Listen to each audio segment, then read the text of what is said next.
Miżura mħabbra aktar kmieni din il-ġimgħa l-impjegati tas-servizz pubbliku intlaqet mill-ħaddiema bħala waħda li tagħti serħan il-moħħ.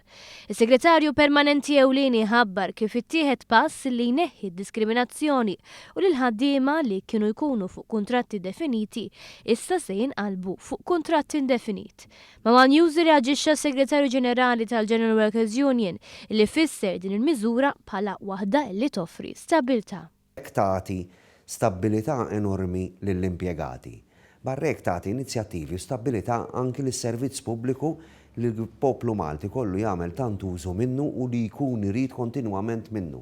Joyce Kassar, direttur fl-uffiċċju tas Segretarju Permanenti Ewlieni, fissret fiktar dettall kif is-sistema l-ġdida tfisser li se tispiċċa għal kollox is-sistema fejn xi ħaddiema tal-Gvern f'ċerti pożizzjonijiet kellhom b'kuntratti ta' 3 snin u li wara li jgħaddi dak il-perjodu kien ikollhom jerġgħu japplikaw mill-ġdid. Dawk li għaddew il-probation ħajsiru mal-ewwel jiġu qegħdin ingaġġati fuq terminu indefinit.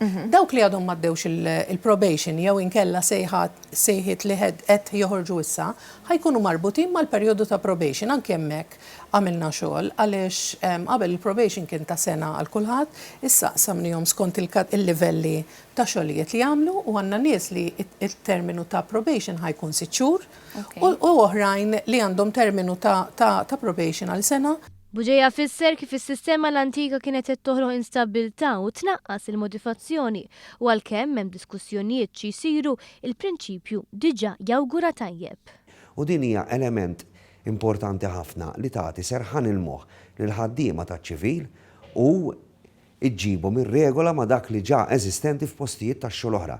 Barrek issa l-Gvern ħajaqbad konsultazzjonijiet ukoll ma' trade unions biex jara fejn hemm dawn il-postijiet u fejn nistgħu ninnegozjaw biex aħna fejn dawk pockets ta' ħaddiema li forsi jistgħu mhumiex ġejjin affettwati jew li ġejjin affettwati u mhumiex għadhom ma jafux.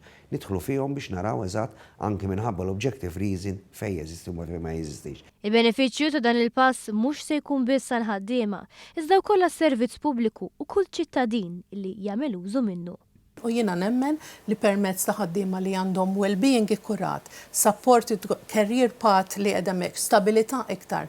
Nemmen li s-servizz ta' ċittadin jingħata b'mod iktar ta' belonging mill-impjegati, allura ċittadin ħajħu żgur servizz aħjar.